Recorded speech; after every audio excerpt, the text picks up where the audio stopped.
He called my phone, I don't know, maybe 50, 60 times in 1 hour. I refused to answer it because I told him before I just didn't want to speak with him. I let it go to voicemail. I could just see it calling. I just put it to the side. So he came over to my house and he kicked my front door in. I am a survivor. When I talk to people about some of the things that I went through, often what I get is, how did I end up in this type of relationship?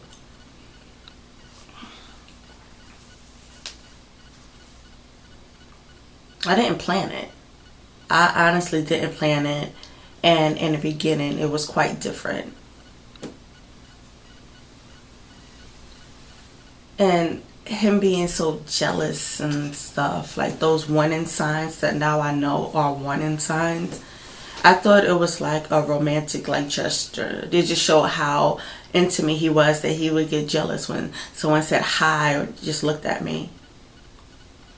Even if I went to my parents' house or for like a barbecue or something, and he would be invited to come, like, you can come, he wouldn't come, but then would accuse me of, well, who was there, what were you doing, who were you with? It was just all the time. If we walked down the street and someone said good morning or good afternoon, which is quite normal in the neighborhood that I grew up in, for people to be friendly and respectful, he took it as they were trying to hit on me, or why was I being so friendly? Right? Isn't that weird? How the word friendly can sound ugly. Why are you being so friendly? That's the thing that was weird. It wasn't, in the beginning, it wasn't that he was calling me out my name or whatever. It was just subtle. It was like certain words that he would use. If I told someone like, oh, well, he told me I look nice today, and they would say, well, I don't understand. Like, what's wrong with that? It was just the way he did things. Like, yeah, you look nice today. Like, where you going? What you doing? Like, what you gonna be up to? I'm going to work. I'm going to work. He even came up to my job to follow me. And no disrespect to anyone, but I worked in the fashion industry. I wasn't working around heterosexual men.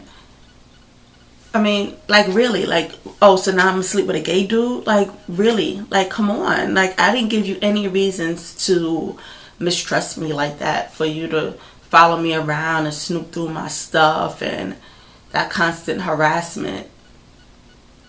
And I did. It's times when I said, look, I just don't want to have anything to do with this too much. And like I said, I have this incident, or these times when he just calling, pop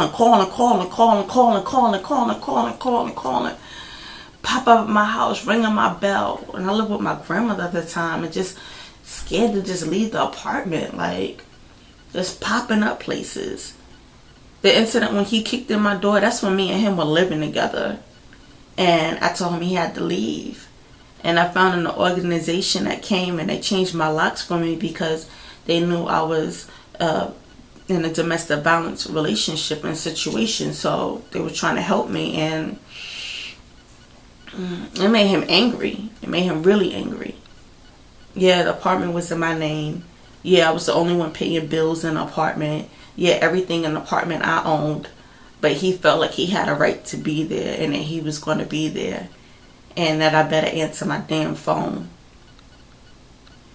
I remember when he kicked in my door, he didn't attack me at that time. It was more to scare me. And, you know, I said, I'll call the police. It's like, it took the police 3 minutes to get here. I know how long it takes them to get here. I done timed it. You know what I can do to you in 3 minutes? Go fucking bash your head in 3 minutes. I could kill you in 3 minutes. 3 minutes is a long time. And I'll be gone before they ever get here, because I hear them when they coming. Yeah, he do hear them when they coming. Because for some reason the police puts on their sirens.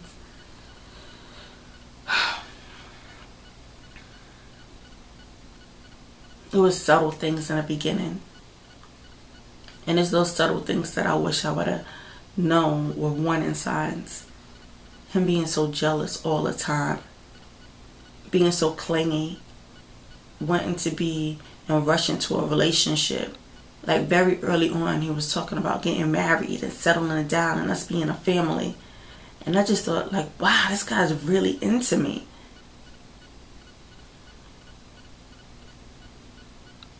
I didn't know that's what they were.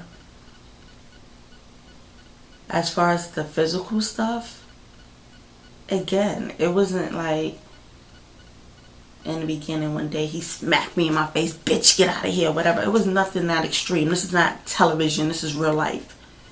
It was little subtle stuff. Again, like I said, it's hard to explain to people. If I said, oh yeah, well, he kissed me and it hurt, it made me feel bad. And he kissed you. And he would do that in public. Like he'll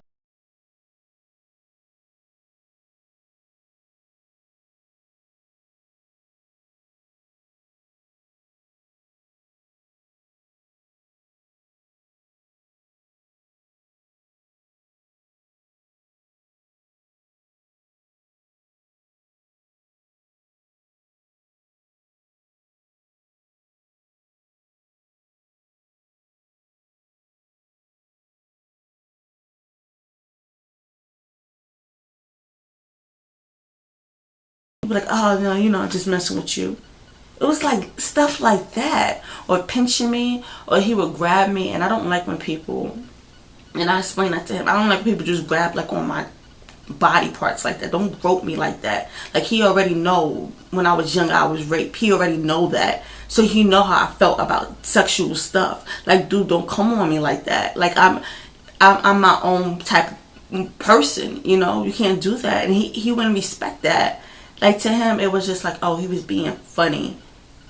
And I didn't find it funny. It made me uncomfortable that he would just grab my titties or just grab my butt or smack me on my ass. And some women, I know that's what y'all like or whatever, and in the right relationship, the right situation, but this would be out of context. This would be more like him being disrespectful. It would be more like he'd do it to laugh and get a rise out of me.